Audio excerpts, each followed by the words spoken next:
In this video, we are going to talk about plunge routers and template routing and how to combine these so you can help create accurate and consistent shapes with your router. A plunge router, which I have on my right here, on your right, is a type of router that allows you to lower the bit into the wood without lifting the router base. This makes it easy to start and stop the cut anywhere in your workpiece. Let me quickly demonstrate that. So right now I have in front of me a DeWalt plunge router.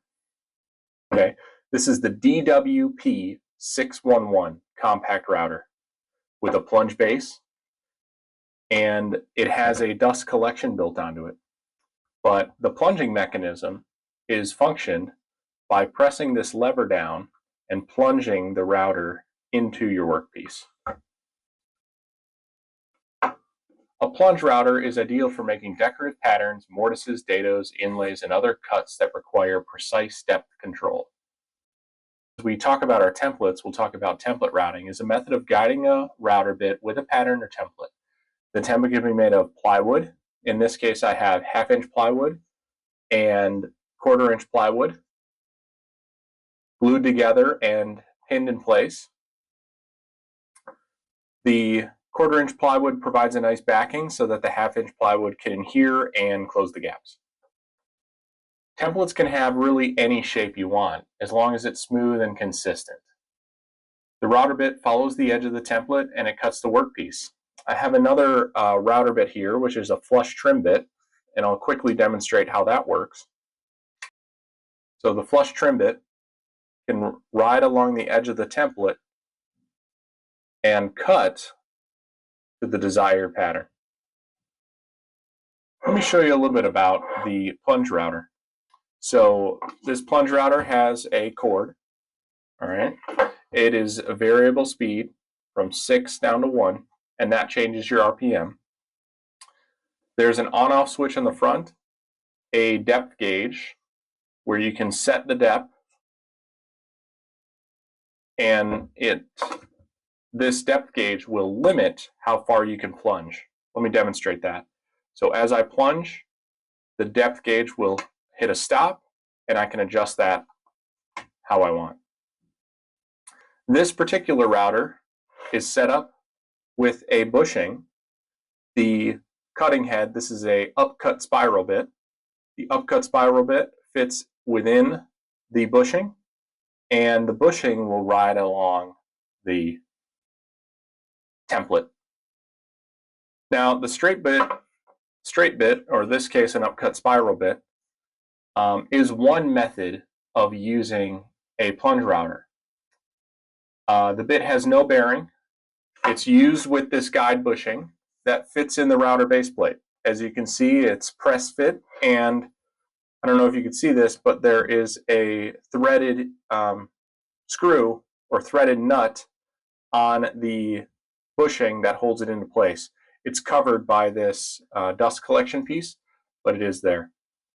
The cutting diameter of the bit is smaller than the bushing so that it can slide inside. And this allows a little bit different shape on your templates. So for example, the bushing rides proud of the template, and so the cutting is about half of the distance of the diameter of the bushing. Okay? You can really use any bit that will fit through the bushing hole. In this case, it's a 1/4 inch upcut spiral bit. The second method of using a plunge router is a pattern bit. You can have a pattern bit using a top bearing or a bottom bearing. In this case, the example that I have here is a bottom bearing. Okay? Bottom bearing is a reference to when the cutter is in the plunge router. The bearing on the bottom rides along the template,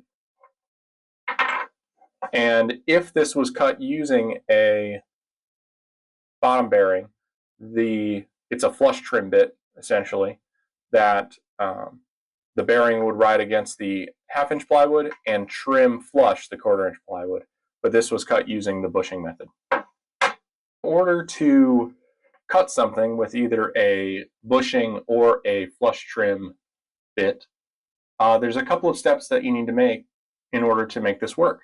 First is you need to obtain a template that matches your desired shape. Now, you can source templates or you can make your own. This particular one, I've made my own.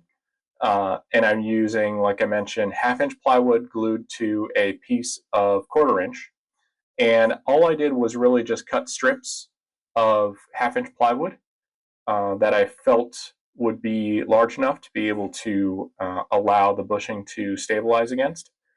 And then the depth of your bushing is also important. So you can see that this is less than 1/2 inch.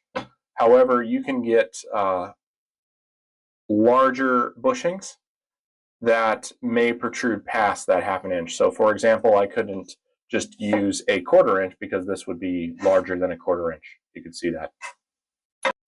You can also use existing objects as templates. So for example, if you found a cutting board at the store, you could use a flush trim bit and glue or use double-sided tape on a new piece, and you could then press that against there and use a flush trim bit to do that.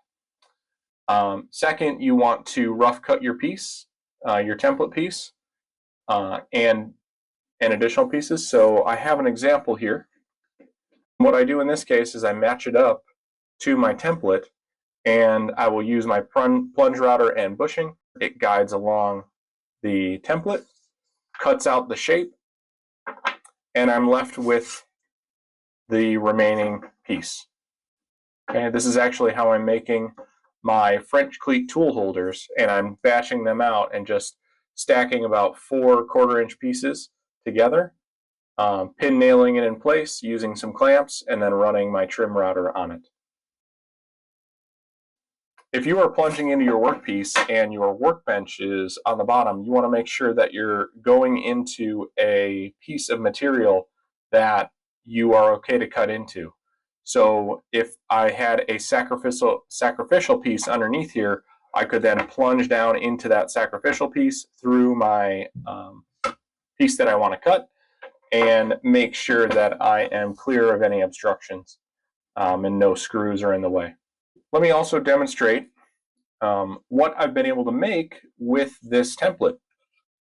So here is a EDC tray or a desk organization tray. What I'm doing here is I'm using 3 pieces of 1/4 inch plywood, the top 2 of which I have used my template and cut all the way through. All right. I've then glued those 2 pieces together and glued them to a 3rd piece of plywood, which is only cut to the outside dimensions. And I did not cut through that with my router, and it makes for a nice organization tray. All right.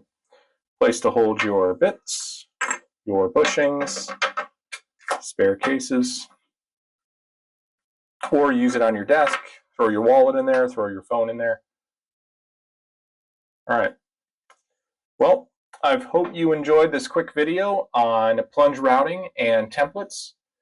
Please give it a thumbs up and comment below if this is something you've tried or you like these types of videos.